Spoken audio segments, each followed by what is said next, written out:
Student, आज हम करते हैं इलेक्ट्रोस्टैटिक्स में जो हमने कल किया था उससे आगे। कल हमने क्या क्या कर लिया, इलेक्ट्रोस्टैटिक्स क्या होती है वो कर लिया हमने, और हमने चार्ज के बारे में पढ़ लिया और उसकी जो चार्ज की जो प्रॉपर्टीज़ होती हैं उसके बारे में पढ़ लिया।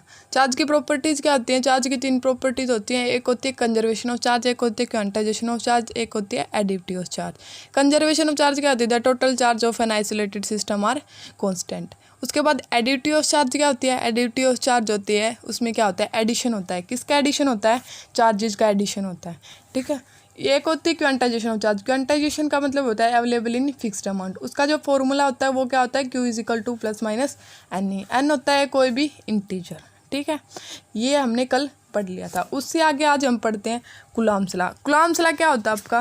कूलॉम्स लॉ किसके बारे में बताता है? कूलॉम्स लॉ आपको बताता है चार्ज के इंटरेक्शन के बारे में। आपके पास क्या होते हैं?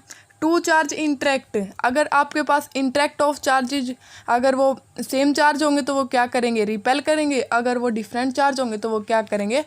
अट्रैक्ट करेंगे। ठीक है। प्लस प्लस चार्ज या फिर माइनस माइनस चार्ज होंगे वो क्या करेंगे? रिपेल करेंगे। अगर आपके पास प्लस माइनस या फिर माइनस प्लस चार्ज हो वो क्या करेंगे? अट्रैक्ट करेंगे। देखो अब देखो कूलॉम्स लॉ का हम क्या करेंगे? प्रूफ करेंगे। हमने एक चार्ज प्लस Q1 ले लिया, एक चार्ज हमने प्लस Q2 ले लिया, और इनके सेंटर से सेंटर के बीच की डिस्टेंस हमने ले ली R। ये हमने फर्स्ट चार्ज ले लिया, ये हमने क्या ले लिया? सेकेंड चार्ज ले लिया। अब देखो F12 फोर्स क्या है? Force on first charge due to second charge. और ये वाला F21 फोर्स क्या है? Force on second charge due to first charge. ठीक है। F12 फोर्स क्या है आपका? Force on first charge due to second charge. और F21 फोर्स क्या है? Force on second charge due to first charge. अब देखो फोर्स एक्ट्स किस में कर रहे हैं? Line joining centre of the two charges. Line joining centre of the two charges. देखो अब देखो F12 फोर्स है वो क्या है? Minus sign of the F21 force है।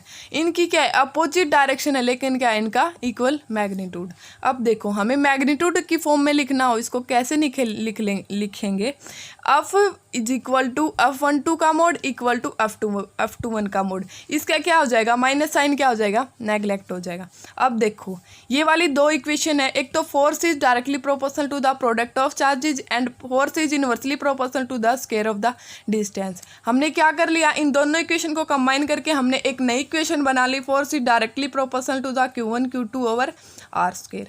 अब हमने यहाँ पे क्या कर लिया? इसका प्रोपोर्शनलिटी कांस्टेंट का साइन हटाने के लिए हमने क्या कर ली? कोई भी कांस्टेंट टर्म यूज कर ले। ठीक है। R क्या है? Distance between charges. K क्या है? कांस्टेंट है। वो किसके ऊपर डिपेंड करता है? मीडियम के ऊपर डिपेंड करता है। जो K की वैल्यू होती है वो क्या होती है? 9 × 10⁹ अब देखो यहाँ से हमें किसकी यूनिट निकालनी हो? फोर्स की यूनिट निकालनी। तो हम फोर्स की यूनिट कैसे निकालेंगे? फोर्स की यूनिट होती है वो क्या होती है? न्यूटन। हमें किसकी यूनिट निकालनी है? जो कांस्टेंट है कि उसकी यूनिट निकालनी है। हम कैसे निकालेंगे? फोर्स की यूनिट क्या होती है? न्यूटन। के की यूनिट हमें क्या करनी है? फाइंड आउट करनी है। चार्ज की यूनिट क्या होती है? कूलम। और जो डिस्टेंस होते हैं उसकी यूनिट क्या होती है? मीटर। तो डिस्टेंस का स्क्वायर है, तो यहाँ पे क्या आ गया? मीटर का स्क्वायर। यहाँ से के की जो यूनिट आ गई वो क्या आ गई? न्यूटन मीटर स्क्वायर पर कूलम स्क्वायर। जो के की यूनिट होती है, के की वैल्यू होती है वो क्या होती है? 9 × 10⁹ जो यूनिट हमने अभी अभी निकाली है वो क्या होती है? न्यूटन मीटर स्क्वायर पर कूलम स्क्वायर। ये वाली वैल्यू किस में होती है? फ्री स्पेस में। जो कूलॉम्स लॉ में हम के की वैल्यू यूज करते हैं वो फ्री स्पेस में यूज करते हैं। तो force is inversely proportional to the 1/r square. ये किसको ओबे करता है? इनवर्स स्क्वायर लॉ को ओबे करता है। जो इनवर्स स्क्वायर लॉ की जो ग्राफ होता है वो ऐसे बनता है, फोर्स और डिस्टेंस के बीच में। डिस्टेंस को आप सेपरेशन भी बोल सकते हो। अब देखो force is inversely proportional to the 1/r square. अगर आप r की वैल्यू 2 रखेंगे तो फोर्स की वैल्यू क्या आ जाएगी? 1/4। अगर आप r की वैल्यू 3 रखोगे तो फोर्स की वैल्यू क्या आ जाएगी? 1/9। अब देखो vector forms of Coulomb's law. अब हम क्या करेंगे? Vector forms of Coulomb's law. हमने क्या ले लिया? देखो एक Q1 चार्ज ले लिया, एक Q2 चार्ज ले लिया। ठीक है। इनके बीच की सेंटर से सेंटर की डिस्टेंस हमने क्या ले ली? R का मोड। ठीक है। उसी तरह हमने क्या ले लिया? एक F12 फोर्स ले लिया, एक F21 फोर्स ले लिया। F12 फोर्स क्या है आपका? F12 फोर्स है force on first charge due to second charge. और F21 फोर्स क्या है आपका? Force on second charge due to first charge. ठीक है। अब देखो हमें F12 फोर्स की क्या निकालनी है? डिस्टेंस निकालनी है। हम कैसे निकालेंगे? ये क्या आ गई? ये किस पे जा रहा है? Q1 पे और कहाँ से चला है Q2 से, तो ये वाली डिस्टेंस क्या आ गई आपकी R1 माइनस R2, यानी कि फाइनल माइनस इनिशियल, क्योंकि जो आपका डिस्प्लेसमेंट होता है वो क्या होता है, फाइनल माइनस इनिशियल। अब देखो F21 फोर्स के आपको क्या निकालने हैं, डिस्टेंस निकालने हैं, तो ये क्या आ जाएगी R2 माइनस R1। ये क्यों आई, क्योंकि ये देखो फाइनल क्या है Q2 चार्ज है और इनिशियल क्या है Q1, तो क्या आ गई R2 माइनस R1, क्योंकि जो आपका डिस्प्लेसमेंट होता है वो होता है फाइनल माइनस इनिशियल। ठीक है, अब हमें क्या निकालना है इसमें, vector form of Coulomb's law में F12 फोर्स और F21 फोर्स निकालना है। ठीक है, अब देखो F12 फोर्स क्या होता है, देखो ये आपने कूलम्ब्स लॉ में पढ़ लिया, K Q1 Q2 over R square, ये क्या होती है आपकी स्केलर फॉर्म। अगर आपको वेक्टर फॉर्म निकालने हो तो आप क्या करोगे, एक उसका यूनिट वेक्टर और ऐड कर दोगे।